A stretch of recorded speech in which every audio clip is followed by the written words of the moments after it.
Good morning. This is September 8th, 2015. My name is Bob Hotzen. I'm the co-founder and president of Road to Recovery Incorporated, which is a 501c3 nonprofit charity based in New Jersey, and we help sexual abuse victims and their families. We're here today with two very courageous families. These families have been affected for the past 52 years by sexual abuse of clergymen. And we're here today not only to affirm and confirm the allegation of Mary Ann Rivelle Kennedy, but her good friend and classmate of 52 years has courageously stepped forward to publicly support her and to say to the Diocese of Youngstown, Mary Ann is not a liar, as they have alluded to. Mary Ann is telling the truth. She's not making up this story. And we're going to hear now from Mary Ann, who will tell the story, followed by Jessica Hawk McMenamin, who will confirm the story. And then we're going to ask Mary Ann's husband, Kim, to say a few words. So now we'll ask Mary Ann to tell the story of why we're here today. In 1963, we were in the 8th grade, and Father Gerald X. Curran, he always took the 8th grade to Chicago every year to see the lights and the decorations. They had always stayed with the family, friends of his. Well, we get to Chicago that night, and we can't stay with him, and we don't know why. So he rides around till he finds a place, and it's a school gymnasium. And in the gymnasium, him and Joe Caparosi, who was in charge of the boys, put up a volleyball net and with blankets over top of it to separate us. It was like catty corner. We were by the main doors, and the boys were by the steps that went to the basement. During the night that night, I felt hands inside of me, and I was petrified to even open my eyes, and all I could say was, "Go away, leave me alone." And I said that a few times, and then I woke up the girl beside me. She was our chaperone, and she was a high school student.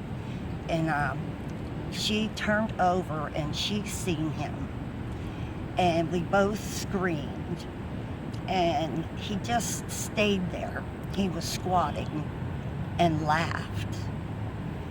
And then he got up and went around the curtain towards the boys. And it took 15 minutes for Mr. Caparosi to come to us to see what was going on while we were screaming. And he said he didn't see nothing. Well, he would have had to seen him if he was there, because he had to pass to go that way. And we were up the rest of the night. We had to have him take us to the restroom. We were scared to death. And then the next morning, nobody could find Father Curran. And when he did come, he came in the front doors of the gymnasium, threw his arms up and said, "Get your gear, we're going home." No explanation. We were supposed to stay there for the day, see the parade, have Thanksgiving dinner, everything. We went home, we rode home in silence, and all he did was stare at me in the rearview mirror the whole time. So when we got back to Wellsville, he let the chaperone out first, which was kind of scary for me, you know. Then we get downtown, and everybody else was in walking distance of the school. So that's where he let us out at.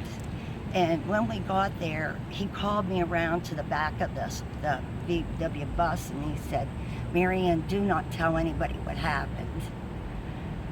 So it ended up, Jesse and I were walking home together. We ran into my sister, and we rode Jesse home. Jesse got in the house, and it just come out. So then the mother come out, we went in the house, and we told him what happened. And I know the next day, it was the holiday weekend, and over sometime that weekend, my two brothers went and talked to Father Curran at the parish house. I don't know what become of it. I was never told. Then we went to school on Monday, and Father Curran came in the classroom, and I was totally scared to death and screaming. And Then the next day, after school, they would not let us girls go home out of the classroom. They locked us in the classroom. We were questioned by some, like a Monsignor and a couple other guys from the diocese. And what I was told at the end, there was 5 minutes difference in what time we thought it was, me and the chaperone. I mean, it was the middle of the night. We had no clock. We didn't know. We were guessing. So they did nothing about it. And I have suffered all my life because of this. I have depression.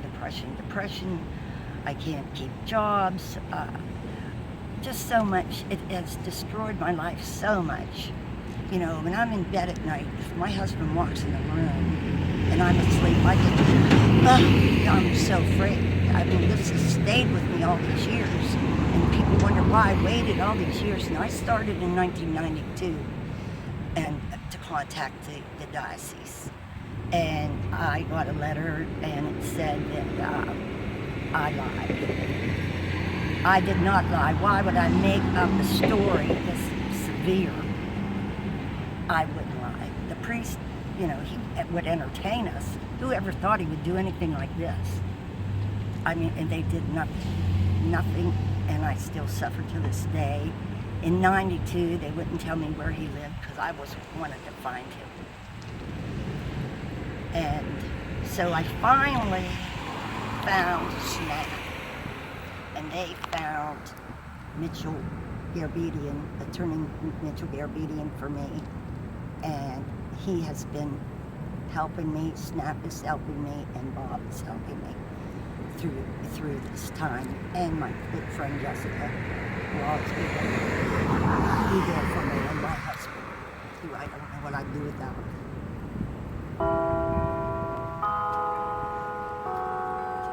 Well, you've heard once again the truth from the survivor, the victim survivor. The Diocese of Youngstown needs to hear it again and again and again. Fortunately for us, we have someone who was there with Mary Ann, and we thank her for her courage in stepping forward today. And I'm going to turn it over now to Jessica Hawk McMenamin. I can verify everything that Mary Ann said. I was on that trip. There were only 6 8th graders. There were 3 boys and 3 girls. Unfortunately, Mary Ann and I are the only 2 girls left living of those 6. And we've also lost 1 or 2 of those boys. Let me take you back to that time, 1963. I was an 8th grader, and we were in this Catholic elementary school. I was one of 4 daughters of my mom and dad. My father had just been a recent convert to Catholicism the year before, and he was very devout, very, very sincere in his beliefs. My father could not imagine, he could not wrap his head around the fact that somebody that you put in a position of trust could do this to a young, innocent girl, a young, innocent teenager. So my father was outraged. My father was absolutely outraged. Let me back up and just say that I was one of 4. My 2 older sisters were in the convent at the time in Cleveland, Ohio. My younger sister and I were in 7th and 8th grade at this Catholic elementary school. My father was so outraged that he pulled my younger sister and I out of the Catholic school and placed us in the public school for the remainder of the year. He did not want us associating. My father also took some other measures. My sisters, who were in the convent, were both under 21. Again, he was outraged. He could not imagine somebody, and he didn't want his own daughters to be potential victims with whoever. So he pulled those 2 daughters out of the convent, pulled them home. And then, in addition to that, my father was very proactive. He also wrote a letter to the Diocese of Youngstown in 1964. That letter was interpreted as a threatening letter to the bishop. My father served one night in jail over that letter. He was picked up by the Columbiana County Sheriff in East Liverpool, Ohio, and he was placed in jail. We didn't even have bond money at the time. This particular event was absolutely the end of my innocence, the end of Mary Ann's innocence. This event has had, although I was not the victim, but my heart aches for Mary Ann. My heart aches for Mary Ann.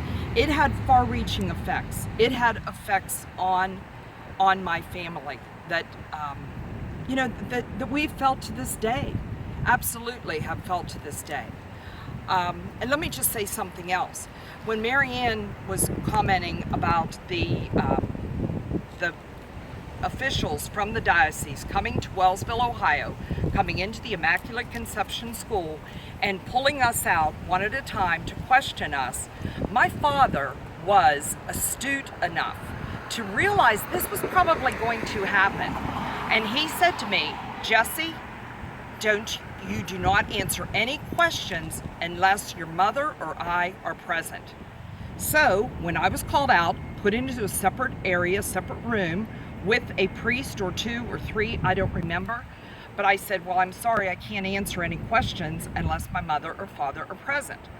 And they were in disbelief, and I'm sure that they encouraged me to continue, and I just continued to say, "I'm sorry, I cannot answer any questions until my mother or father are present." They never contacted my mother or father to have my mother or father present to question this 13-year-old, and so therefore they never got my story. They did get my father's letter, and it absolutely had a life-changing effect on myself and on my family. And I'm here today in full 100% support of Mary Ann Rivelle Kennedy. And I'm so thankful to Bob for giving her support as well. Yes. And I would like to see Mary Ann get some relief from this event. Thank you. I support my wife in this 100%. I mean, I know it's a nightmare in her life because of the nightmares that she has on an ongoing basis. I would just like to say that I support and feel for everyone who's been taken advantage of by the men of this church. And I just ask that God would make justice for all. Amen. Well, Diocese of Youngstown, you've heard it again. You've heard it for 52 years. Are you still going to continue to cover it up and ignore a victim survivor? You claim that you're doing everything in your power to help people who have been sexually abused. Well, you aren't doing whatever you can do, because there is a woman here who, since 1963, has attempted not only to courageously report it as a teenager, which is nearly unheard of. The fact that Mary Ann and Jessie had the courage to tell another adult, or at least a couple of adults, who then took the bull by the horns and did something about it.